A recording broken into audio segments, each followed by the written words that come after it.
right. Good afternoon, everybody. Welcome to collective bargaining negotiation session number 3 between the district and CTA. Just to recap, I'd say first I hope that we're close here. I feel like we're really close, and hopefully that an agreement could be reached today on a package that's a win for everyone. We left off last session with really not being able to reach an agreement with the grandfathered scheduled teachers. So I believe today you have a presentation for us, so we're ready for that if you are. Thank you, Tim. We are ready. We'll start with the healthcare situation which we previously discussed at coalition bargaining and the need to separate that pursuant to the terms of our agreement in Article 8H12. I think we'd probably like a response on that before we move forward. Okay. Before you go with your other proposals? I think that's probably best at this point. We just go ahead and deal with that particular item. Of course, the request is that we actually separate those two items from each other pursuant to the agreement, in as much as those two items are, anything relating to the contract is negotiated here, anything related to healthcare is discussed only in coalition bargaining in the presence of the other members of the coalition. Okay. District agrees to separate them. Okay. Thank you very much. Then we will move forward with the presentation this morning regarding our proposals. Give me just a moment here to go make sure that this all comes back up properly.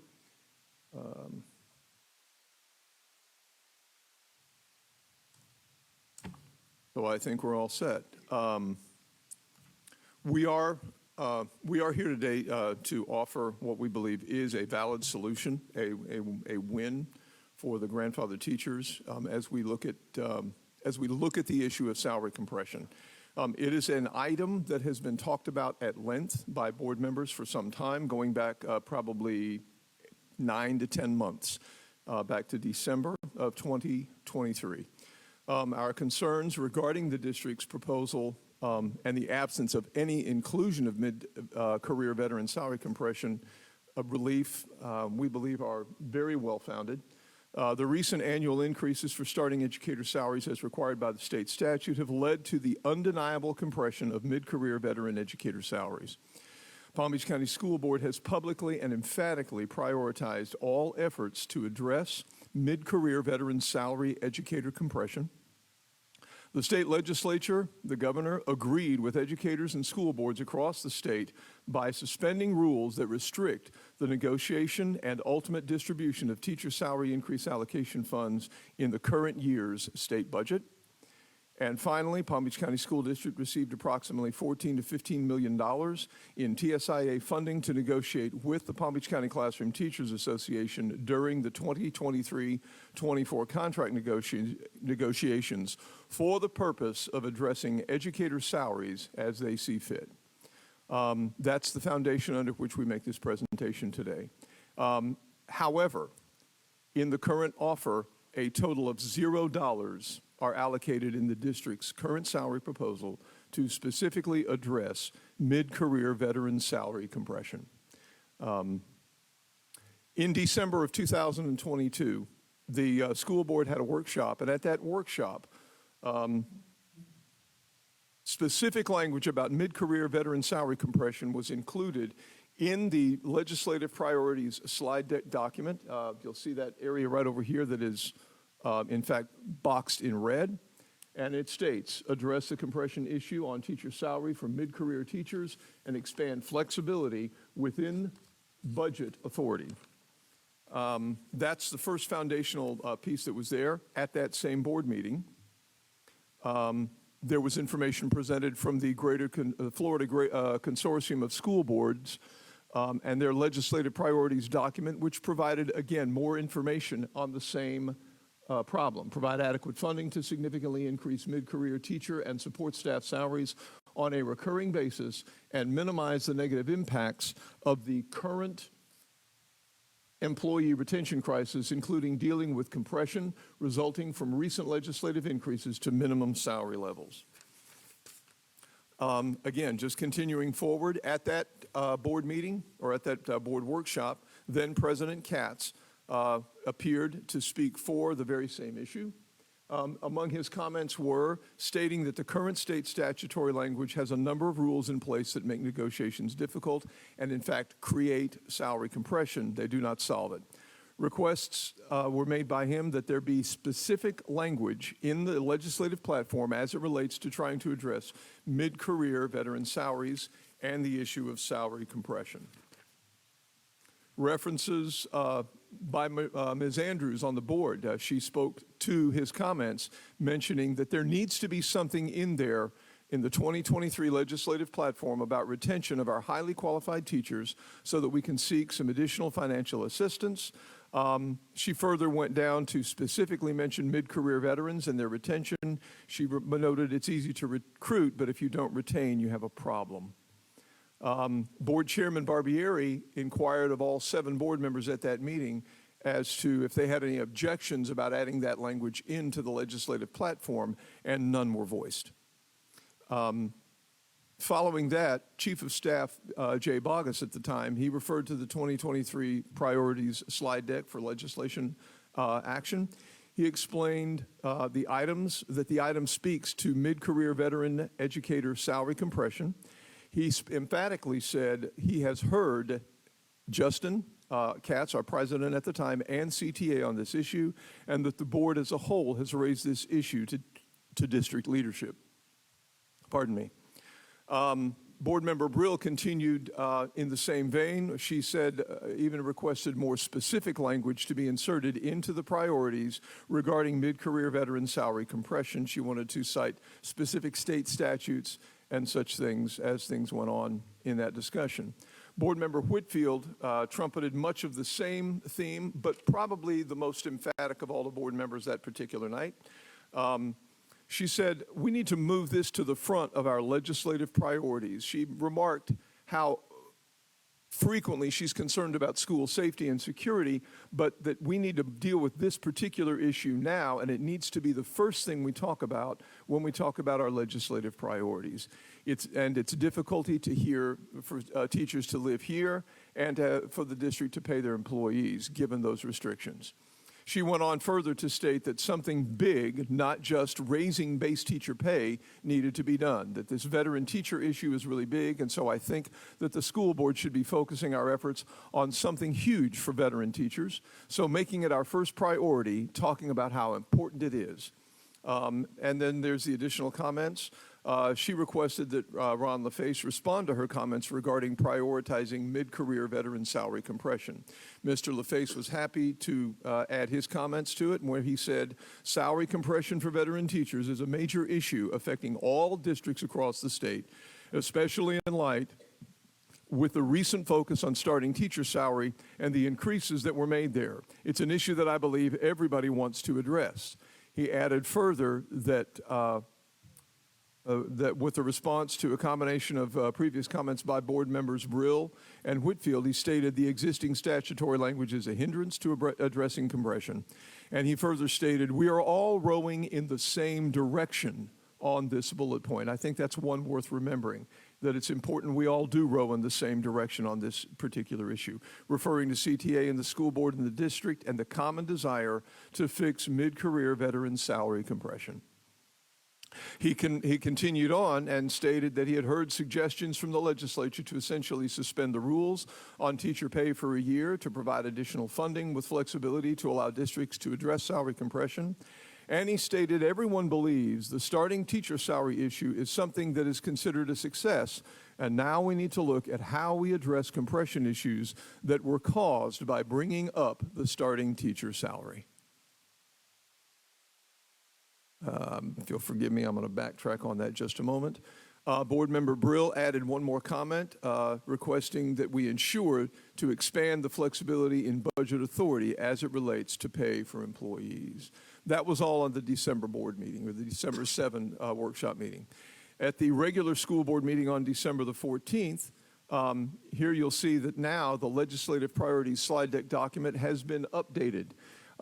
with some more emphatic and detailed information saying, address compression issues impacting teacher salaries for mid-career teachers in light of restrictions found in Florida statutes 1012.22 and expand flexibility within the state budget teacher salary allocation. The change, or that requested change in the slide deck document was in fact approved by the board with a 7-0 vote, a unanimous vote. The Greater Consortium of School Board Legislative Priorities document was also approved by the board, a 6-1 vote. It contained the same language previously displayed to you all. It's noteworthy that Ms. Brill's opposition to this particular document was for other reasons, not her opposition to the veteran salary compression issue. Then in January, on the 12th of 2023, the school board met with the Palm Beach County Legislative Delegation at a joint workshop to go over their priorities. And again, we see address compression issues impacting teacher salaries for mid-career teachers in light of restrictions found in Florida statutes 1012.22 and expand flexibility within the state budget teacher salary allocation. And the notes bear out as well, the notes from that workshop meeting. Compression issue is a big issue. Moving forward to February, a couple of weeks later, at the February 1 special school board meeting, the school board adopted a final revised version of their legislative priorities containing the exact same language I've already read twice. That was a 6-0 unanimous vote by the board present on that evening. Tomorrow, the school board is due to begin consideration of their legislative priorities for the 2024 legislative session. And the issue is still front and center. I'd like that to sink in for a minute. It's an issue that's now being talked about for nearly an entire year. And it's an issue that should be addressed in a real and measurable way. Accordingly, CTA's concerns regarding the district's salary proposal and the absence of any inclusion of mid-career veteran salary compression relief. Why does the district's offer not include any mid-career veteran salary compression mitigation measures? Second question to ask.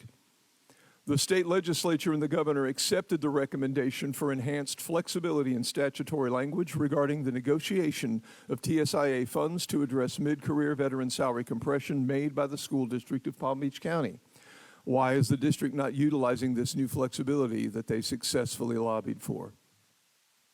Does the school district no longer support their previously stated public position regarding mid-career veteran salary compression?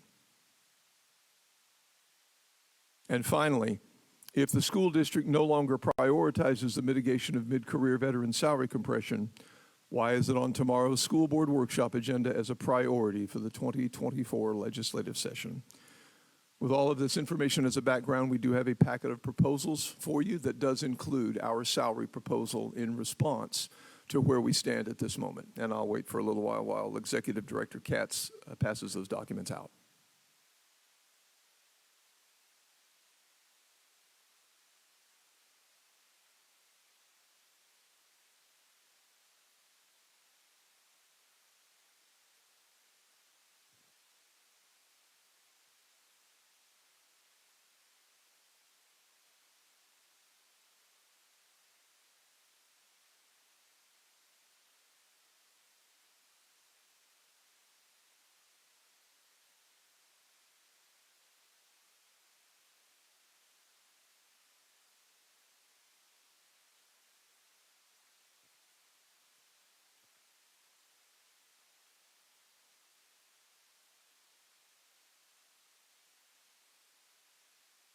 So you can examine the packet that you have before you. In it, you will find the packet of proposals. You've got the list of the items that are in the packet at the front of it. The preamble is there.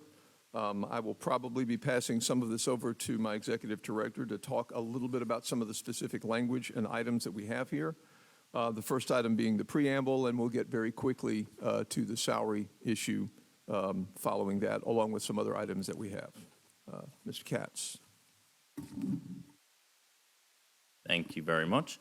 What's just been distributed to the district side is a package of proposals / counter proposals based on last week's or the prior negotiation sessions where the district made their initial proposals and CTA made our initial proposals.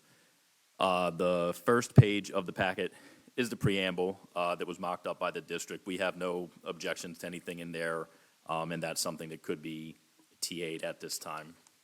On the second page of the proposal is our counter that includes some elements of our previous proposal and some elements of the district's proposal, specifically the evaluation-based salary increases put forward by the district, ranging from 2.2% to 8.05%. The teacher salary increase allocation, the TSIA funding mechanism to address mid-career veteran compression that we had proposed previously, which reads, employees classified under a PSC or professional service contract shall receive an additional 2.5% increase to their base salary. We appreciate the district's extension of bonuses paid for under ESSER funds that are set to expire in short order. So our counter includes the district's offer of a 3% bonus for educators within the T bargaining unit. And we do not object if the district wishes to raise the starting base salary to $51,500 to remain competitive against some of our neighboring districts. We certainly do not object to that as long as the other aspects are tended to as well in our salary / bonus proposal. The next item, and this one might require a little discussion, the incorporation of the substitute coverage pay increase MOU into the normal contract language. I'll draw your attention towards the bottom of the page. There's a green bracket, and there are two items on there that we want to discuss, and we've offered amendments or changes to the district's proposal. The first one is the inclusion of the fifth bullet, which was in the actual original MOU, which says an employee may only absorb one additional class per block or period. We want to make sure that that remains in there, because if it doesn't, that means that the previous bullets cap the amount of money someone could be compensated for covering, but the elimination of the fifth bullet uncaps the amount of classes that someone could be required or directed to cover by their administration. So whether you had one class that you watched or you had 5 classes unloaded into your room, if you had a large room, for instance, you would be capped at the $125. Our intention here is not so much to get people paid more money, it is to prevent the placing of multiple classes and larger number of students into the charge of a teacher who is covering for a vacant position or sub. We also do not wish to include the additional sentence at the bottom, which was not part of the original MOU, which says employees are only eligible for compensation when the work is in addition to and not replacing their normal assigned duties.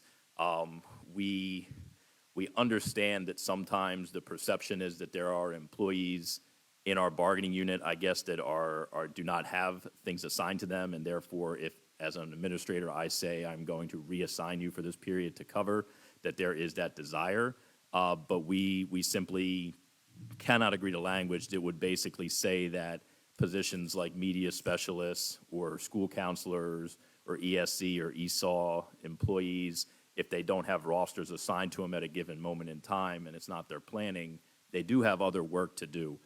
We're willing to work with the district. I understand from the years of going back and forth on this that it is the district's desire to protect itself from exposure where someone could get paid 2, 3, 4, 5 times the daily allowance here, but we don't view the solution as capping the compensation and uncapping the amount of students or classes that could potentially be unloaded on a teacher due to a vacancy or sub shortage.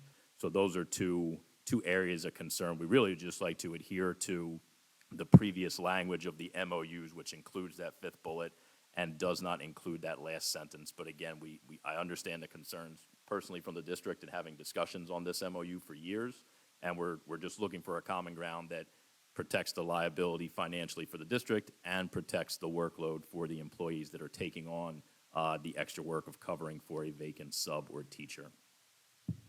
The next, Can I weigh in on that first? yes. So the additional class per period or block, I don't think we have a concern with adding that. I actually don't remember that being removed, so that's not a problem.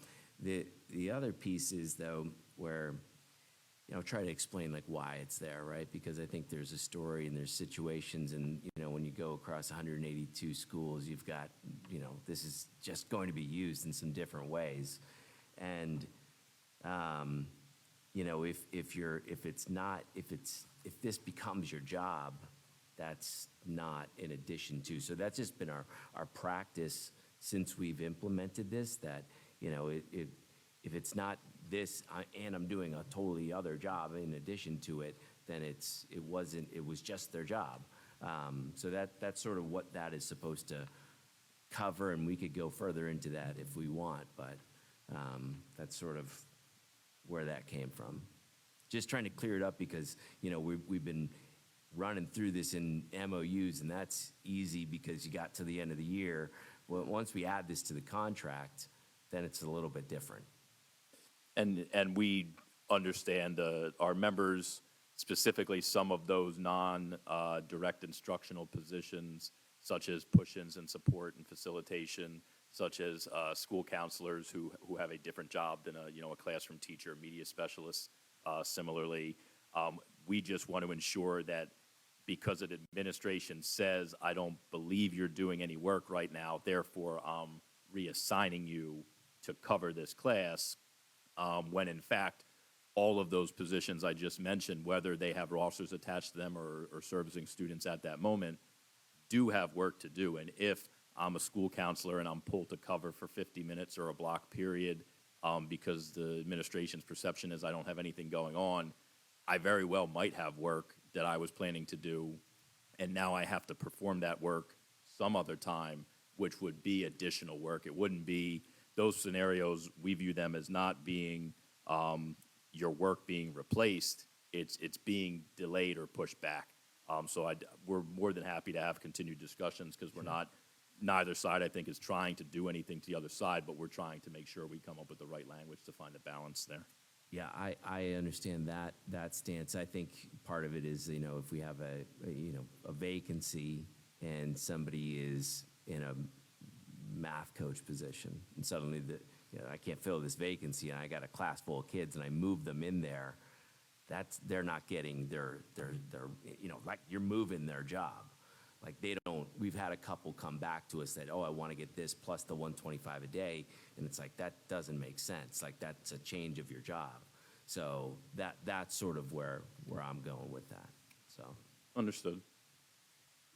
The next proposal is a counter to the district's proposal regarding the payroll dues deductions language that currently exists in the contract and the consequence of the change in state law that took effect on July 1st. We're very much inclined to make two changes to the district's proposal that we feel the district should view as harmless.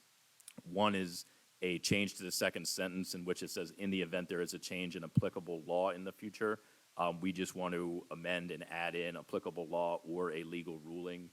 The Florida Education Association currently has an open lawsuit against the state of Florida regarding this issue. In the event that we were to make an agreement on this language, and that lawsuit were to prevail and find the selective prohibition of payroll deductions for certain government professions and not others, we would want that to be treated no differently than if the law were to have been repealed or reverted in some way. The second component of our counter is that should the law change or a legal ruling reverse the current status quo, which is the ban on payroll deductions for dues for teachers, unions, and other government employees, excluding fire and police and correctional officers, then the parties agreed to, rather than renegotiate these terms upon request by either party, is just the immediate reimplementation of all provisions in this section. If the law is reverted or a legal ruling comes down in favor of the unions, we would just like this language to reactivate. We don't want the language to go away and then become a extremely valuable chip for the district to trade, not saying that they would use it in such way, but the state is literally doing that to us right now. We would prefer not to perpetuate leverage based on our ability to collect payroll dues via deductions from paychecks if it became legal again. So just two minor modifications in our opinion to incorporate if a legal ruling changes the current law's ability to be enforced, and that if a legal ruling or the law changes, these provisions remain in the contract. They are just essentially suspended at this time, or the district commits to immediately reincorporate the exact language if it had to be removed. Moving on to the next proposal. This is a counter to the district's supplements, which were most specifically about athletic supplements and increases, but also the district proposal included the school-based team leader. We are countering at the top, you can see in a green line bracket with an arrow, the inclusion of an additional supplement for school-based 504 coordinators at the same rate, one per school, $1,000. We do view this activity similar to the way that we view, and I guess the district views as well by virtue of putting it in there, the school-based team leader, where this is additional work. It is on top of all the other duties and activities that an educator, a school counselor could be performing. And this is one of the big things that our school counselors pushed for, was the designation and compensation of an employee versus the spreading of the work or the unilateral assignment on top of school counselor duties. If you continue to the fourth page of the district's original proposal, we just wanted to have a brief discussion or inquire with the district as to whether or not we could, instead of just wholesale eliminating the female sports coach supplements and replacing them with the specific sports that exist right now, if there was any way to incorporate language that says that any Florida High School Athletic Association sport that exists in our schools, that might exist in our schools in a year or 5 years because new sports emerge, that there be something that acknowledges that those sports that aren't articulated or expressly written in here now would qualify if they were recognized by the Florida High School Athletic Association.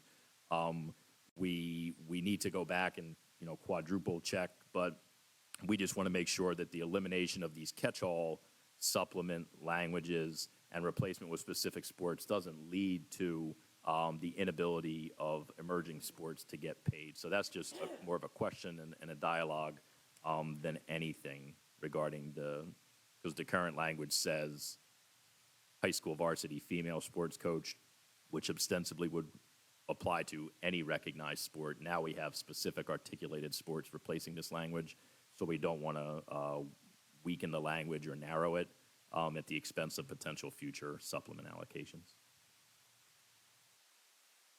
And that's for those three, right? Under female sports, is that what you're talking about? Yes, because those were kind of the only ones that were like catch-all supplement designations. So if you look at the language for female sports, again, at varsity JV and ninth grade, but they basically say a high school female sports coach, which means any high school female sport that was recognized in a school could be paid, whereas the elimination of these catch-alls and a replacement with the specific sports we know exist today, again, just narrows the language, and we're looking for some version or some compromise that acknowledges that when future sports emerge, that they are caught up as if the catch-all language were there, whether it has to be some different language. I understand that this is in part relative to auditors' findings in a request for tighter language. We're just looking for something that doesn't preclude future sports or require us to negotiate them when they are included by virtue of this language we believe that's currently in there that the district is asking to strike for the more specific language. So I do think, though, that the reason they were being removed was because we were adding them in other places. Isn't that correct? It's not like we took anything away. Right. In fact, there's more. And I don't know, I sort of wonder, I mean, leaving it open, my biggest fear is that the assignment of supplements and just, duplication or putting anybody at risk of having a supplement that is in addition to and then going down that, discipline or misconduct path. We do want to tighten that up. And as if new coaching position, remember we have supplements that no other district has, right? I just wonder if the better approach to it, as I know Valerie Myers is very in tune with what's happening and stuff like that, is to maybe just look at, well, if there's a need for additional, maybe that's something we just address through an MOU or something like that, to play it safe and be cautious with writing things into the contract, because I just don't know. I think that they're covered by her proposal. It was really meant to be let's give it all. Let's get this to where we need to be. Understood. And that's why we put a question mark next to it versus Yeah. the proposal, because we knew that if the purpose was to make the language more specific and eliminate the catch-all because it had been taken advantage of in the past, we're not looking to go back to that by any means. We just want to make sure that emerging sports, if they come into the fold, Yeah. don't have to be fought over necessarily in some future scenario. Right. So I would say this. I would say, based on us putting out ones, flag football coaches, things like that, it demonstrates our willingness and our interest, really, in making sure that we are covering these sports, covering new sports as they emerge. So I know that we would be willing to entertain anything and have discussions on it and possibly enter MOUs to work through things like that as they come up. I just think that's a safer approach, but. Okay. We appreciate the feedback. The next item in our packet is the incorporation of the increased tutorial rate that's been executed by virtue of MOUs for the past couple of years from $25 to $37.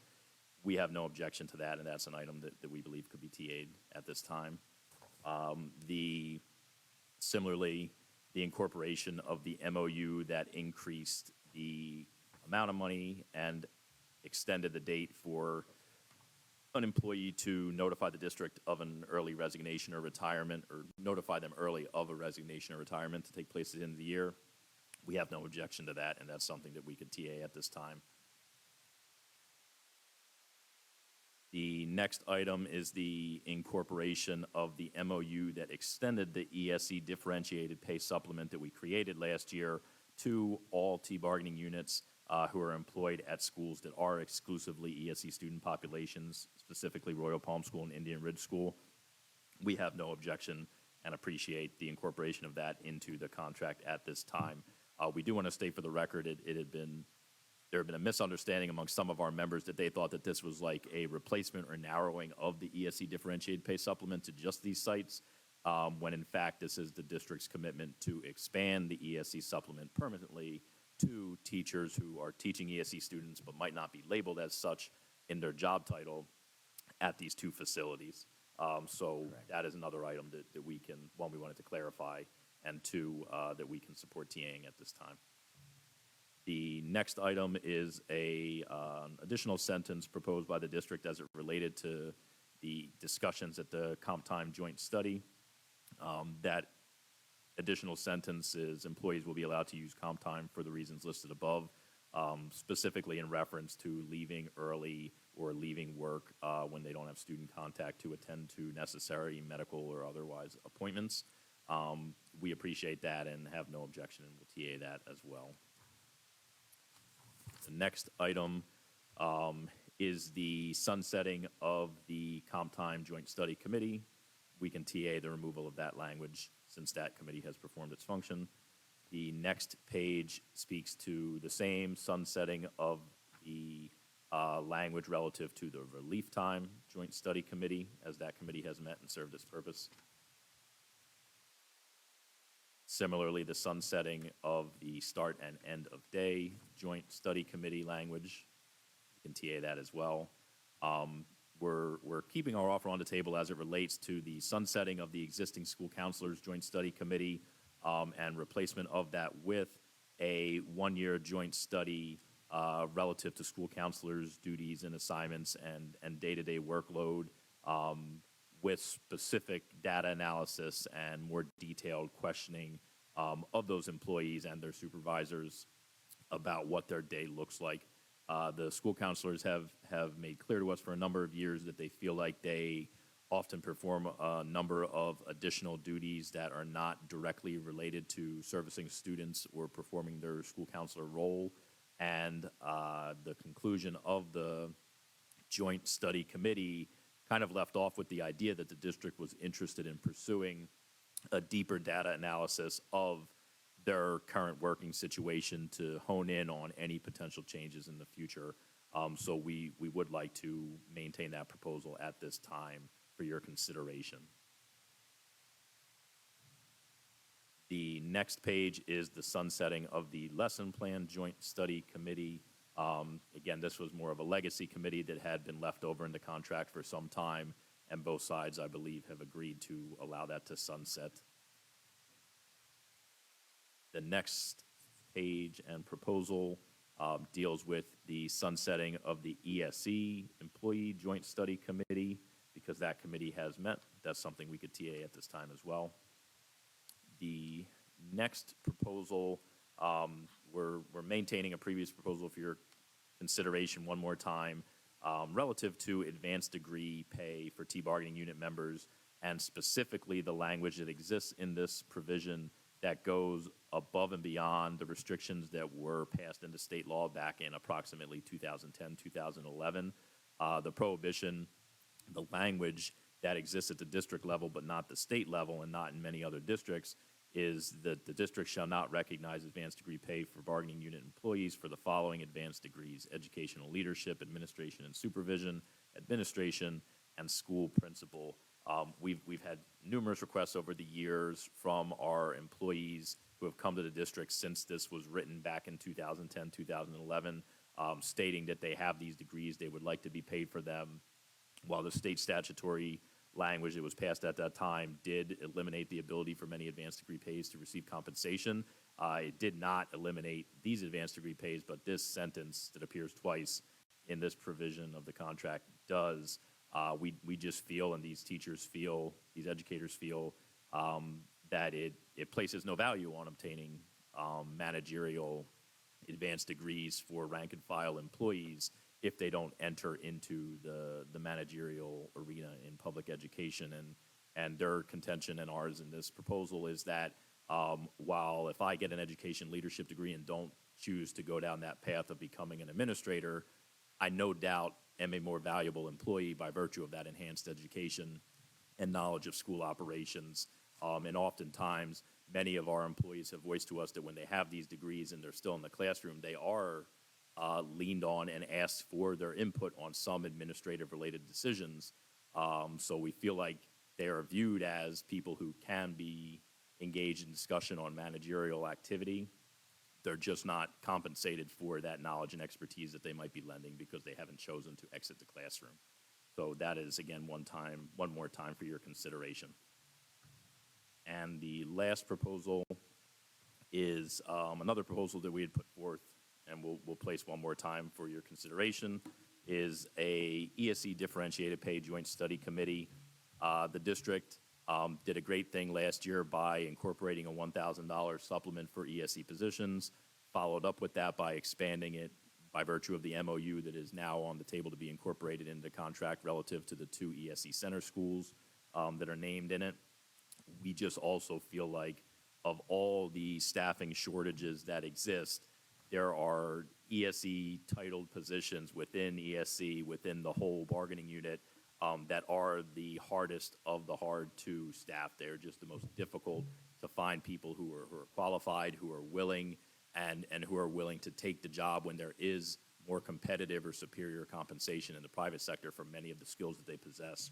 So this request is just to have a discussion in the form of a formal committee and make recommendations that are non-binding, of course, to look deeper into the ESE ranks and identify those hardest to staff, most difficult to find people willing to do positions beyond a more generic ESE supplement.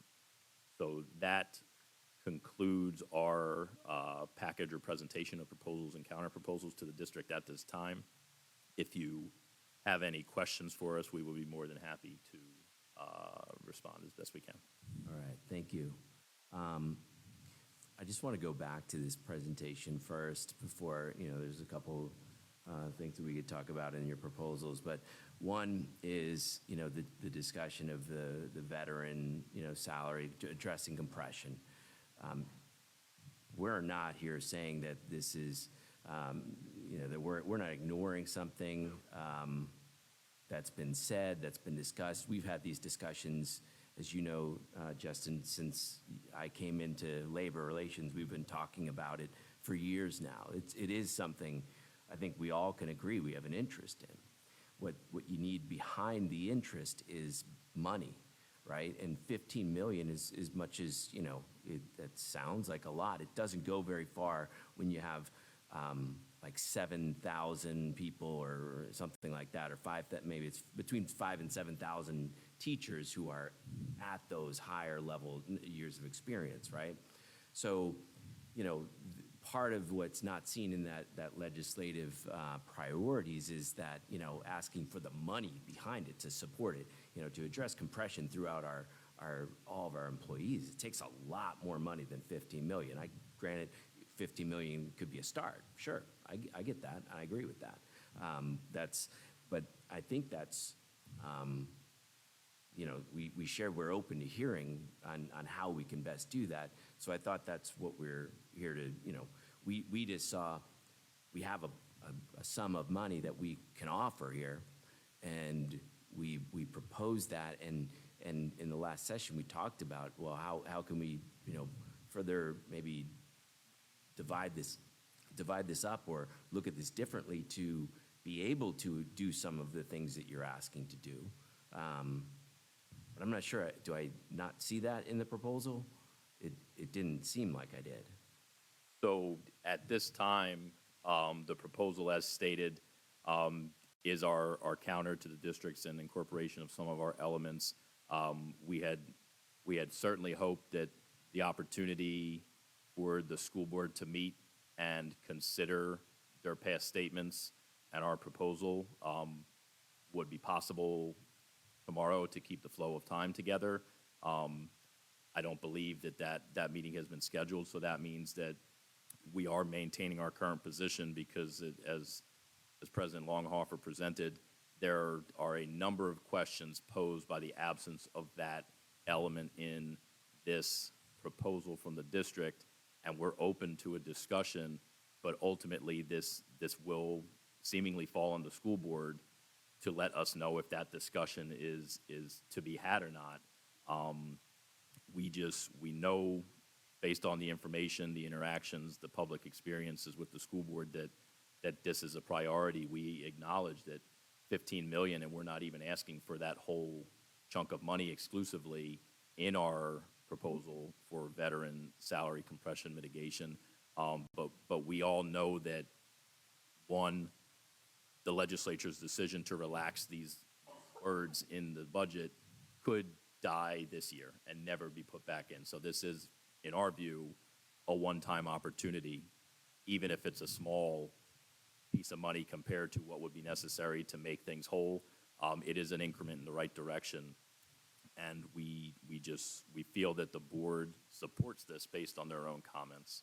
And at this point, and the district has said this before and in previous negotiations over the years, that in your discussions, you are given authority up to a certain amount, and if the authority exceeds it, you are not empowered to unilaterally make that decision as a negotiation team. So we are requesting to put this back to the board for their consideration, to give both sides guidance, because that is a big dividing point for us at this time. One of the most common things I've come across since the last time we met, and it was both on social media as well as personal emails to me, was a deep concern by teachers who wanted to see something done in this year, knowing full well that the legislative authority was granted local districts and their unions to negotiate this and get something done. They were really deeply concerned about making something happen. And to be fair and in all honesty to remarks that were made at the last session with respect to move to a annual contract and get the higher raise, they were deeply offended by that. They felt that they felt discouraged. They felt that it disrespected their long service, that they should have to do that as the only vehicle to see this repaired when the legislature gave the authority to make this change. And to Justin's point a moment ago, the information by Mr. LaFace indicated right now it is for 1 year only. There's no guarantee. The only guarantee that could possibly be made is asking the only individuals who are able to make some step in a right direction for these teachers, that is the district's team and the school board, only ones with power today to do that, nobody else. And I owe it to those members to represent that position with passion. Okay, so one thing is, to touch on the disrespect, obviously, there's no disrespect meant by that. There is, and this is something that I've shared in at least the last year, if not the year even before that, of it's not our rule. State statute is state statute. We didn't write state statute. We follow it, right? And with what they say, how you get, 25% less than what someone on the performance schedule is, what we're talking about here is making sure that our employees are fully aware of what they are giving up by not going to that. And if that's taken as disrespect, I'm sorry, but that's not what it is. There's because of the statute and the way it's written, they're losing money in their career and they're losing money in their retirement. And sharing that information, the choice is theirs. It's their choice. I'm not pushing someone to do it, but I feel like there's value in them at least knowing what it means. And I don't know that they're getting that anywhere else. So there is no disrespect meant by that. There's no push or way that we're saying that you really need to just go do this. It's just that is something that the state created with that statute, and this is a way around it. And bringing forward our non-reappointment thing was to try to, eliminate any of those fears that, well, that just means you'll get non-reappointed. That's not what the district's doing. I keep hearing the absence of anything to address compression for the veteran teachers. Keep in mind that in all, like 8 of the previous years up to this one, the raises weren't what they are what's on the table right now. That's part of why this was brought this way. So, in years past, we're talking 3.5%, 3%, stuff like that.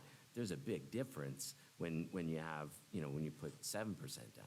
So that, again, is something that we're willing to look at different ways to see how that money is allocated.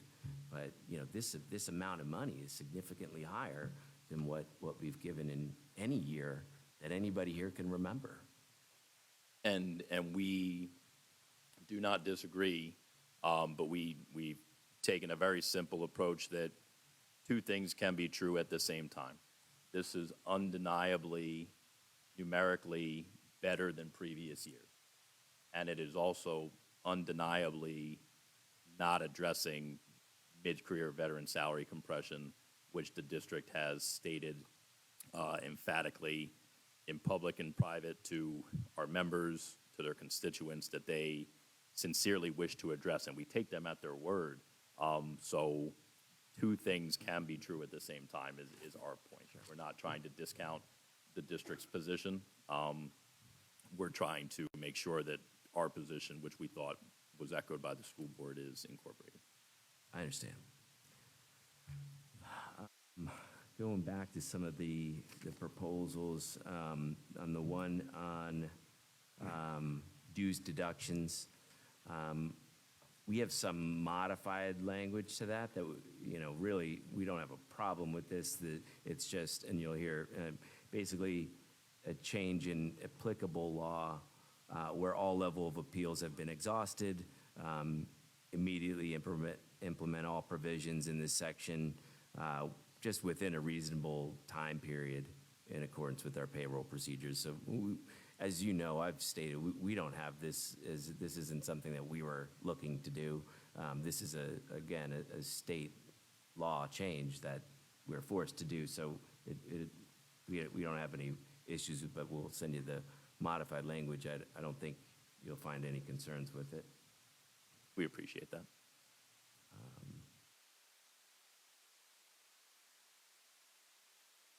Other than that, if you don't mind, if we can caucus for a little bit and talk through some of these things? Sure. Okay. Can we stay in here? Because we got people online, so. Caitlin, what row? D? So we thank you first for putting together the proposals. I think we're pretty good on a lot of them, and we'll go through that. But first, really, I think what we have on the table is a great offer. It's the highest I think that anybody can see in at least 25 years.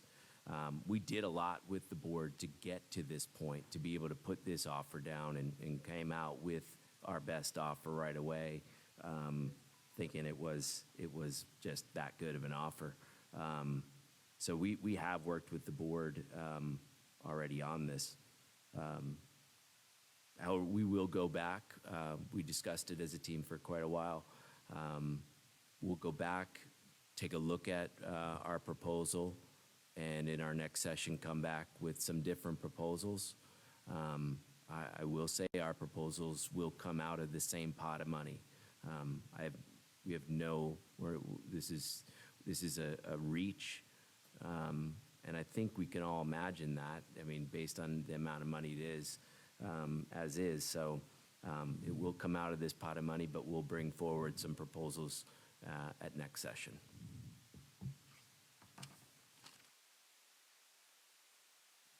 That's all we have for you today. We do appreciate that consideration. All right, thank you.